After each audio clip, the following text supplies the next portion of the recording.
Olá, seja bem-vindo. Estou muito feliz de poder trazer para você agora essa palestra que vai falar um pouco mais sobre a Gestalt Clown. Como é que funciona a Gestalt Clown? O que é isso? E para isso eu vim trazer o nosso curso que a gente vai começar sobre formação em Gestalt Clown. Formação em psicologia clínica com ênfase nos estudos da potência do riso. E para isso eu trouxe aqui o Rodrigo Bastos. Ele é mestre em ciências sociais, pós-graduando em Gestalt terapia, pós-graduado em acupuntura, professor de palhaçaria e artes cênicas, músico. Ele tem pesquisas na área da teoria ator-rede de Bruno, como se fala? Bruno Latour. Latour.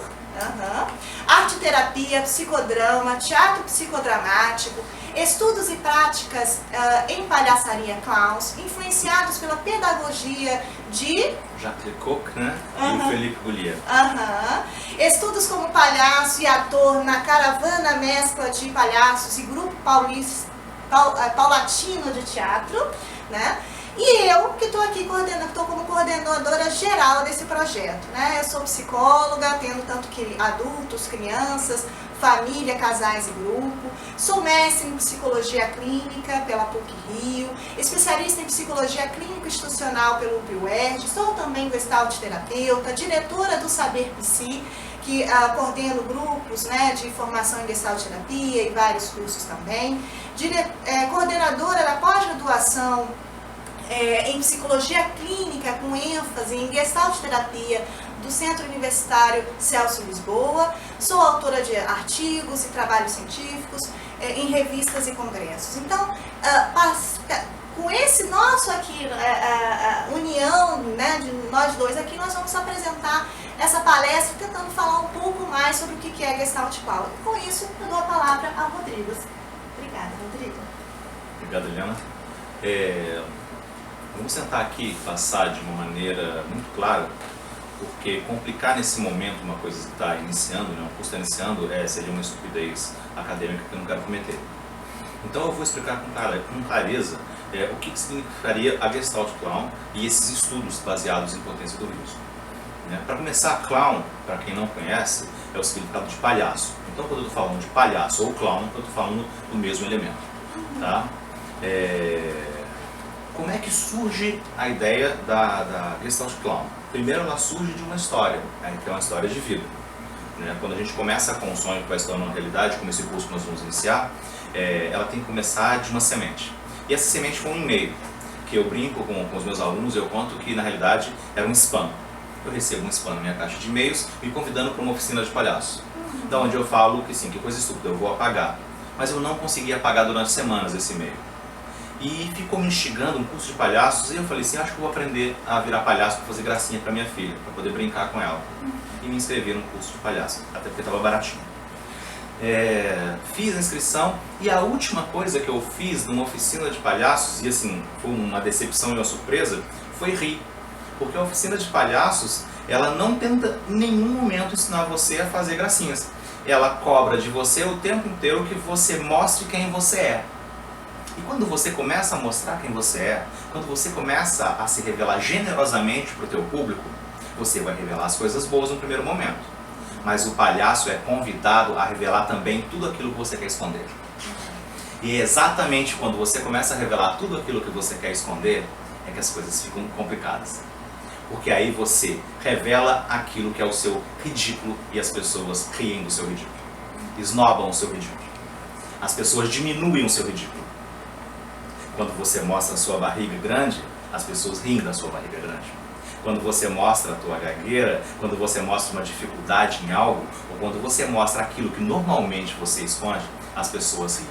E é aí que o palhaço é palhaço, quando ele aprende a mostrar aquilo que as pessoas vão rir. Isso foi muito difícil para mim no primeiro momento, mas foi muito revelador. Porque exatamente uma série de clichês sociais que eu fui, e como a maioria das pessoas são educadas a esconder nos cursos de palhaço, nas oficinas, nós começamos a liberar. E aí surge os meus estudos de palhaçaria e as eternas oficinas que eu comecei desde 2009 e nunca mais parei. Como é que surge a ideia de você ir para um curso de palhaço e começar a revelar o seu ridículo? Nós nascemos muito novinhos e nós somos naturalmente, enquanto crianças, ridículos. A gente cai de bunda no chão, a gente faz palhaçada para os outros. A criança adora que os outros riam dela. A criança adora ser ridícula, isso é fantástico. Então quando você convida uma criança para poder imitar um bicho, um elefante, por exemplo, todo mundo vai levantar a mão. Se não todo mundo, a grande maioria, eu quero, porque eles querem ser o melhor elefante do mundo. Agora, se eu chego com um grupo de adultos e peço, vocês podem, por favor, imitar um elefante? Isso se transforma numa tragédia. Porque como é que eu vou me expor? É ridículo, vou imitar um elefante, eu não sou mais criança. E aí é a pena. Nós não somos mais crianças ou não permanecemos com o espírito de criança. Onde foi parar a criança que um dia a gente foi? Essa é a grande questão. É exatamente na morte desse espírito de criança que surge um adulto muito duro, contido nas suas revelações, contido naquilo que ele começa a esconder para revelar só um dos seus lados, que é o lado perfeito, o lado correto, o lado que não falha, e sempre esconder tudo o que, entre aspas, não presta e não serve para a sociedade. Usamos roupas largas para esconder um corpo, disfarçamos uma série de elementos, né? A carequinha, a gente joga o cabelo um pouquinho para cá, um pouquinho para lá para disfarçar a carequinha. A gente evita falar de coisas que vão nos expor a algum tipo de riso, porque ser ridículo é uma coisa muito complicada para um adulto. E nos tornamos duros, e nos tornamos pessoas mais amarguradas porque perdemos a capacidade de brincar. Perdemos a capacidade de, como a criança, criar mundos, criar universos lúdicos, sorrir das coisas simples. Perdemos a capacidade de gostar das coisas simples. Né? O passar do tempo nas oficinas faz com que surja o meu palhaço. Porque as oficinas de palhaço têm um intuito. A oficina do palhaço quer que você comece a revelar as suas verdades, e quando você começa a revelar as suas próprias verdades, tanto as coisas que são ditas, aspas, boas e ruins, você começa a descobrir que cada um tem um tipo de palhaço e ele não é parecido com mais ninguém. Que é o descobrimento do palhaço pessoal. Como é o palhaço de cada um de vocês? Como é o palhaço que você tem? E a gente não sabe. Quando criança a gente tinha uma ideia de como é que era mais ou menos. Só que como a gente desvinculou essa ideia, perdemos esse espírito. Então a gente não sabe mais como seria o nosso palhaço adulto. E essa é a grande descoberta de uma oficina de palhaço. Surge então o meu palhaço, depois de muitos anos de estudo, o Mirabel. Um palhaço gordinho, um palhaço tímido, um palhaço que adora fazer uma gracinha com o outro, mas normalmente adora fazer uma gracinha quando o outro não está olhando para o outro descobrir, não saber quem é que foi, então eu disfarço o meu palhaço. Então eu vou mostrando aquelas coisas que eu tinha de criança, aquelas coisas muito bacanas, aquelas coisas que eram as maldadezinhas de criança, e trago isso no meu palhaço. E isso é muito engraçado.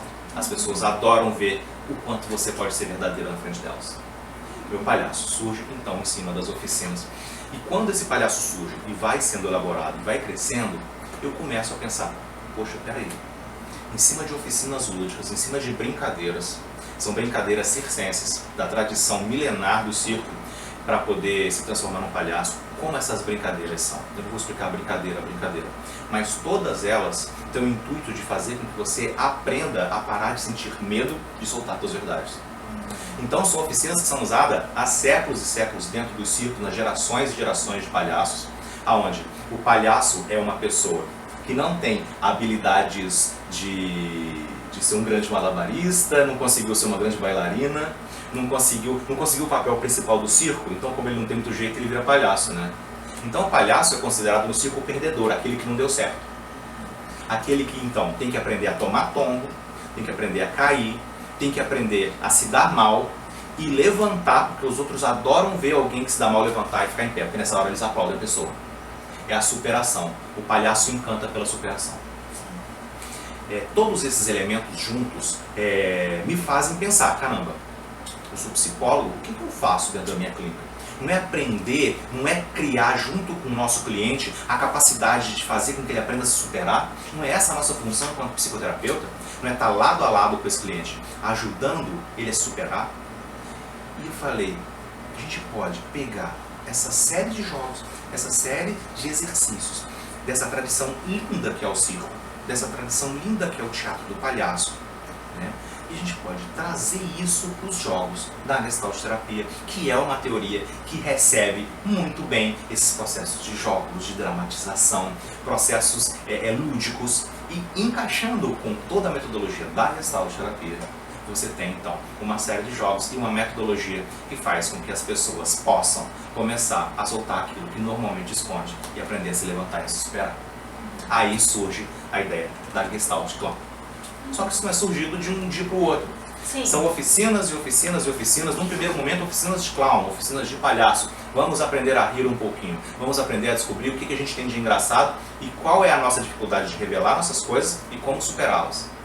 E num segundo momento, essas oficinas de palhaço vão se transformando em oficinas de palhaço ou oficinas de clown, já baseado em algumas metodologias que incluem a teoria da Gestalt, para poder ter um amparo teórico que justificasse nós trazermos uma situação artística para dentro da Gestalt sem ferir qualquer situação ética ou qualquer situação que atrapalhasse com que houvesse essa cisão. Ou seja, a teoria da Gestalt e a prática da palhaçaria são totalmente viáveis e totalmente coerentes.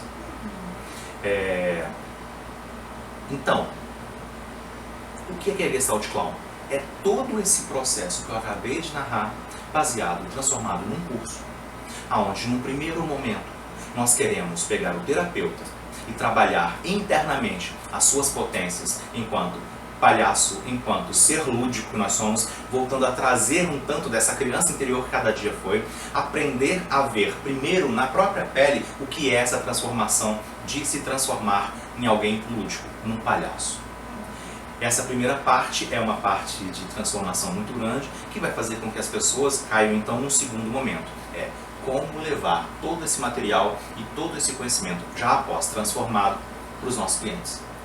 E levar para dentro do consultório, para os nossos workshops, para todos os trabalhos individuais e em grupo, onde nós pegaremos toda essa metodologia e transformaremos em algum tipo de trabalho psicológico e algum tipo de tratamento. Então, Rodrigo, o que você está trazendo é que a Gestalt Clown possibilita, primeiro, uma transformação do terapeuta, né?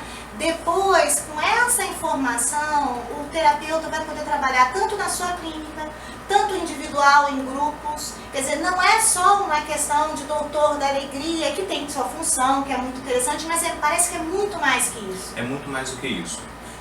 Existe uma fala clássica dentro da Gestalt terapia que nós conhecemos muito bem, Helena, né, você mais do que ninguém, que fala que o Gestalt terapeuta, ele não é alguém que entra dentro do consultório para usar uma técnica, ele é Gestalt terapeuta, ele vive a Gestalt terapia. Sim. Nós somos seres gestálticos. A questão da palhaçaria é a mesma coisa. Primeiro você vai ter, como você acabou de falar, se transformar, se conhecer primeiro, ver qual é a tua potência lúdica e a partir dessa potência lúdica ver como é que eu posso te ajudar a transformar ou ser uma ponte para o nosso cliente também se transformar. Então, é um trabalho interno e um trabalho externo, totalmente embasado de uma forma teórica dentro da Gestalt terapia. Então, espero que você tenha gostado. Esse é um primeiro vídeo mostrando um pouco desse curso que nós estamos formando. Virão outros vídeos com algumas explicações, perguntas e respostas, e eu espero que vocês tenham gostado. Muito obrigada. Obrigada, Rodrigo. Obrigado a você, Helena. Até já.